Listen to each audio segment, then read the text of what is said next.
All right. See the New York Predator Department fleeing, flashing their sirens, their lights, as I was getting my foot up my pocket, driving really fast.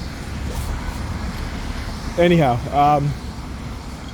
so when I was getting dressed to leave, there was a loud bang outside, and my daughter was like, "Daddy, that's gunshot?" And I said, "Nah, that's not gunshot."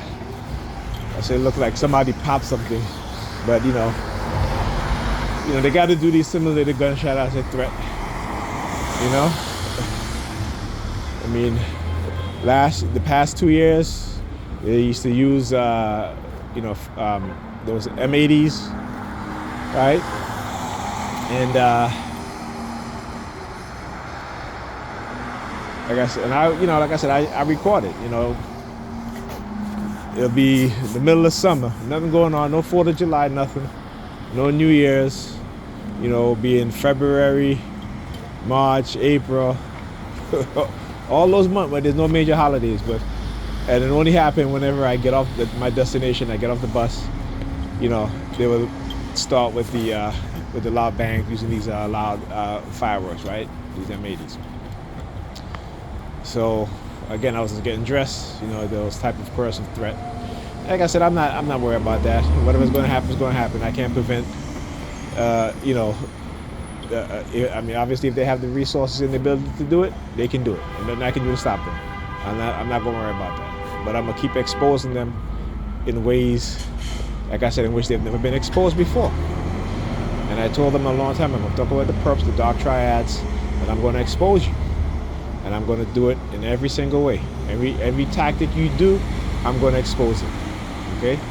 Every manipulation that you do, I'm going to expose it. All right? And this is after I started to again do the research on psychological manipulation, brainwashing, and silent sound. Right? The radio wave and microwave frequency used as a weapon to manipulate the mind of a human being, or human beings. Okay? And it's interesting too because I was watching a video with Dr. Ray Higgins, and he was talking about that. He was talking about radio waves and microwave frequency, because he was like, when you turn on the radio, there's a receiver in the radio, right? So your radio is able to receive and to convert that signal to where you hear speech, you hear people talking, you hear music or what have you. Right? He's like, all this is done wirelessly. You don't see it, but it's being done. So what do you think happens to a human being when it's directed at you personally? So I thought that was very interesting that many years ago he was talking about this stuff. And I was like, wow. And that made me realize that, there are elders out there who understand what's going on. And besides, also, he was in the military. So he knows.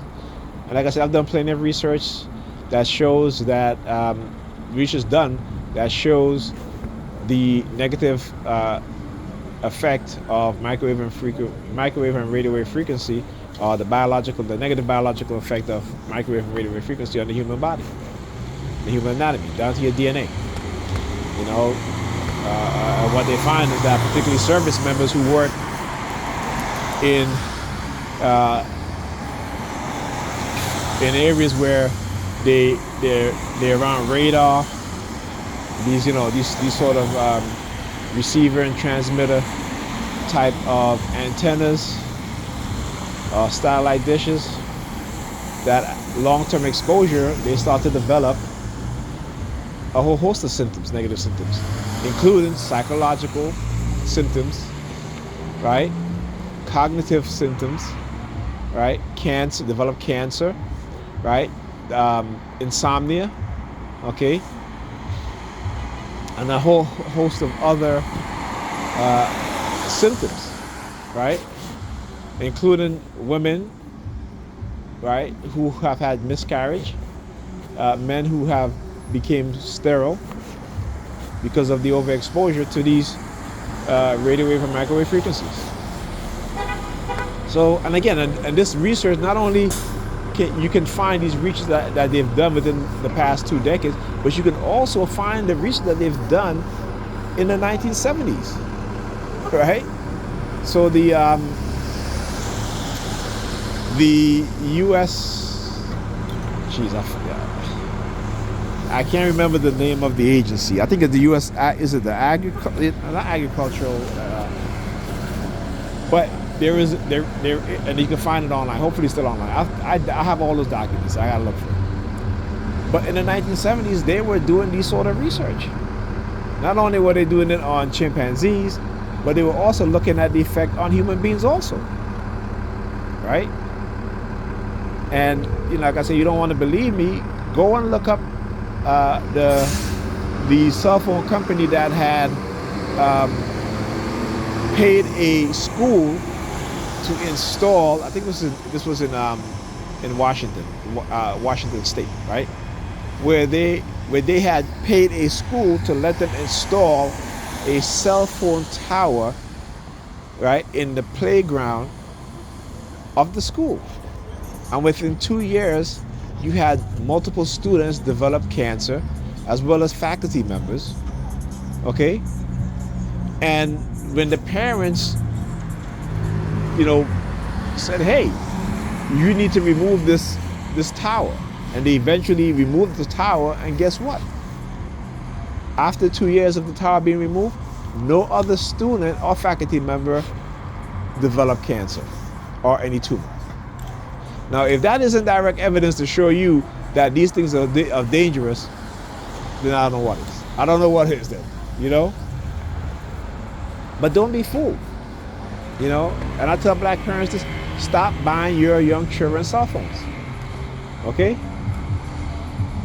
No child under the age of 12 should have a cell phone, right? It's bad enough that we as an adult, we have cell phone around them. But when they have these cell phones on them all day, I got to tell my son, put your phone down, put it down. I'll take it from him and I'll put it down. As a matter of fact, I told him, I said, Saturday, you will not have your cell phone in your hand all day. You are not allowed to have it. There's going to be a day on a weekend or during the week that when you come home from school, your cell phone will go in a container and it's going to stay there until it's bedtime. Then you can take it out because you have to set your alarm. I mean, you need to hear your alarm. And I tell myself, you put on your computer desk. I don't want it on your bed, next to your bed. It's far away from your bed. Okay? Because I know.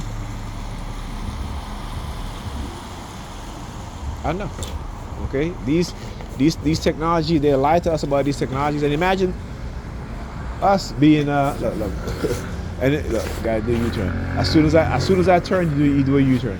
You could have been to the U-turn now, but as soon as I turn to look, you do the U-turn. I tell you how much they're watching. So anyhow, right? We as the early test subjects of cell phones, imagine what it has done to us. For me, I know I have a tumor in one of my nasal passage. Right? That I have a tumor, and I can tell you that that's from either from the BCI or from speaking on my cell phone early on when the cell phone just came out. So yeah. Anyhow, my bus is here. Talk to you guys in the next video.